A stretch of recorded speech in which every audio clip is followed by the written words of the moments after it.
Hello viewers, welcome back to my channel. This is John from Cloud Tech Inside. In today's session, we'll be continuing our Amazon Sagemaker versus Amazon Bedrock learning series.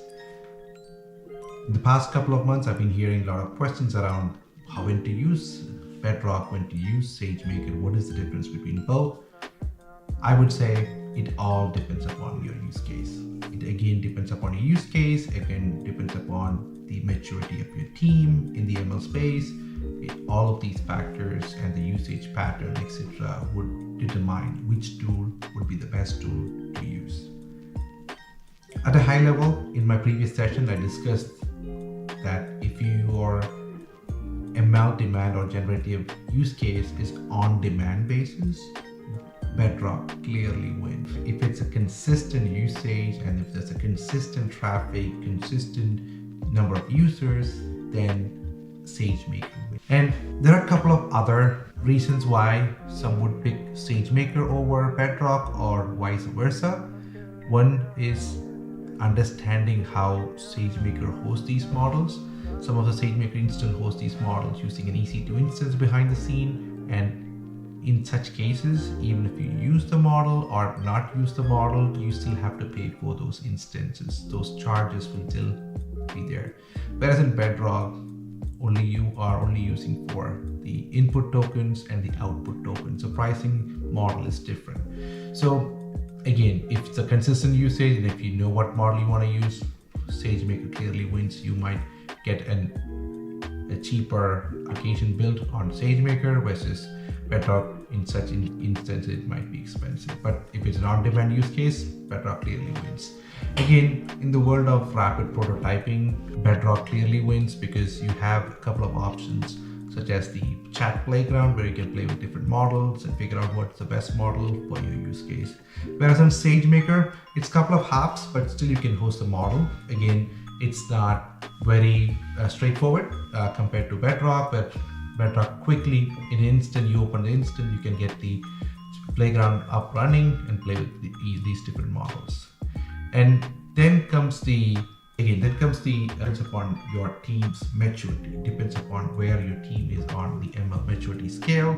You can pick and choose the model. So if your team is data engineering team and slowly maturing into ML space, I would say stick to Bedrock. But whereas your team is mature and you want to leverage your team and upskill the team, and your team has the capacity to maintain some of these SageMaker instances, MLOps model, architecture, etc., I would say SageMaker is a good option for you guys because it gives you more control over all the aspects of ML. So when you need more control, SageMaker, less control, more focus on the business, I would say Bedrock wins clearly.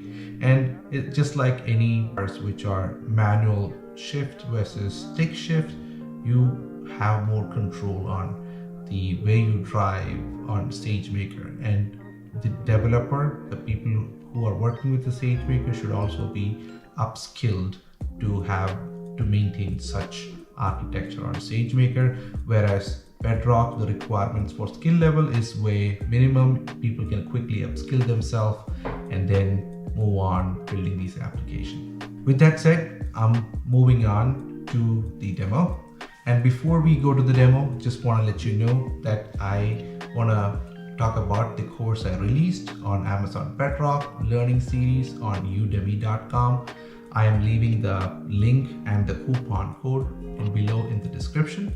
Please use the course and upskill yourself to be an AI developer. You can also use it for some of the reviews that you're attending to be an AI developer, or you can also use it to build generative AI applications within your organization. With that said, let's move on to the demo.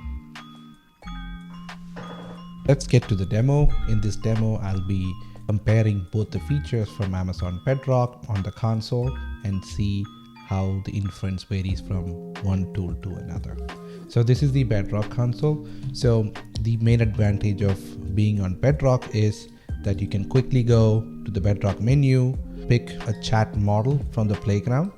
By selecting the model, you can pick a Claude 3 Sonnet and apply. There you go. So now it's ready to take your input and provide a response. So is the capital of, so basically you can immediately host a model and play with the model, and not just one model, you can play with multiple models and get a response and see what is best fitting your case. Whereas if you want to host a model in Sagemaker, there is no option like playground in Sagemaker. So closest one is go to the Sagemaker studio, open the studio, and once you're in the studio, you can go to the jumpstart menu and find the model that you like. And some of the models that are available in Bedrock, the proprietary ones, some of them are not available here, but there are like more models that you can choose from. You can choose from some of the open source model or some of the proprietary ones which are available here. So if you look at the Hugging Face, there are like 355 models that you can choose from. And let's pick one of the model, my favorite one, and the smallest one is GPT-J6B. There you go. I picked GPT-J6B because it's a small model and easy to host and less cost on the inference. So I have to come all the way here and then deploy the model by clicking the deploy button here, picking the instance and the initial count and the maximum count, and then I hit the deploy button. So now it's initializing the whole process. It's hosting it on a G5 instance and providing us an endpoint. And once you get the endpoint, you can play with the endpoint in the notebook. So there is a couple of hops within Sagemaker. But if you think about it, if you want to host a model in production and you know the usage and you want a certain type of inference, like sometimes it's a batch inference, sometimes a real-time inference, sometimes it's asynchronous inference, you got more choice on Sagemaker, but it takes some time. And the drawback is in Bedrock, we are using it on demand basis. So I'm paying for the input token and the number of output token. That's exactly what I'm paying for. Whereas on Sagemaker, I'm also paying for the instance hosted all the time, and we pay for the instance irrespective of whether we are using it or not using it. We have to pay for this MLG5 instance 2x large.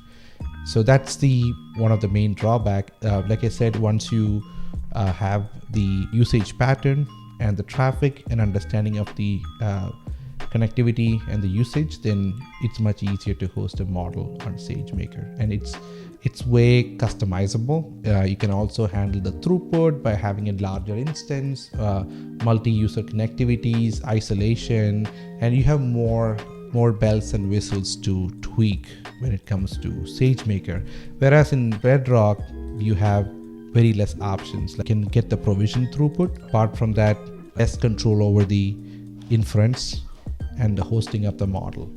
In Sagemaker, there are a couple of options where you can host multiple models on a same instance. So when you are hosting a model on a P5 instance, P5 instances are the P5 instances are like really big. They are like really performant engines, and it has 2 times the CPU and 2 times the memory, 4 times local storage. So you see all these configurations right here.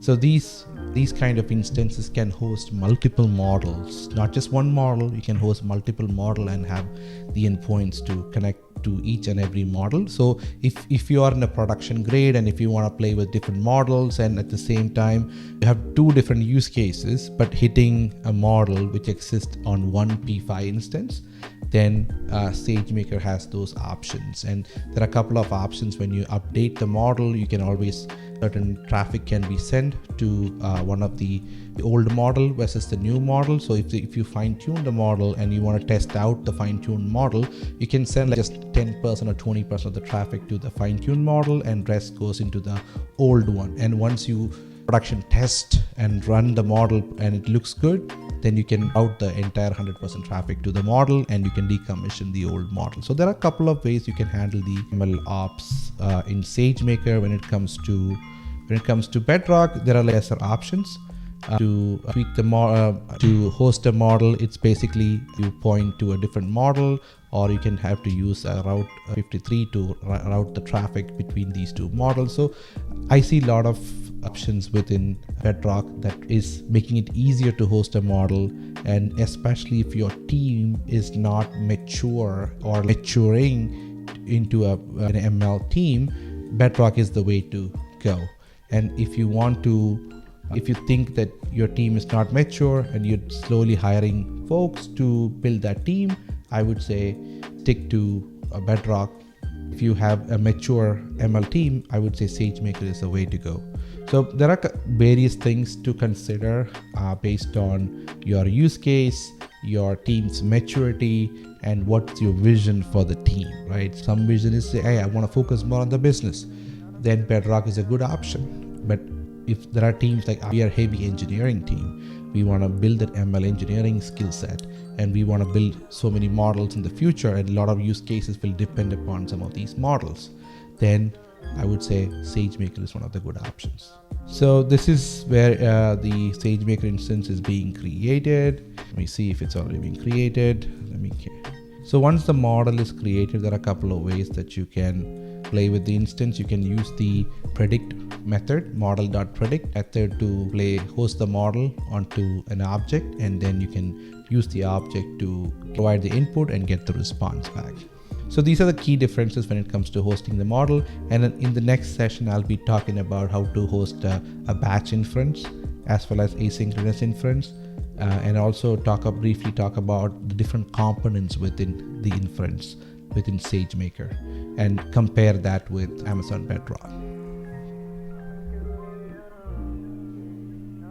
So with that demo, I'm calling it a wrap. In the next few videos, I'll be talking about different types of error and similar comparison with the Bedrock. And then we'll talk about some of the batch inference, asynchronous inference, and what are the different components of Sagemaker inferences, and then compare those with the Bedrock options. So if you like the video, please hit the like button. And if you want the latest information on AI on AWS, please subscribe my channel. Signing off, John.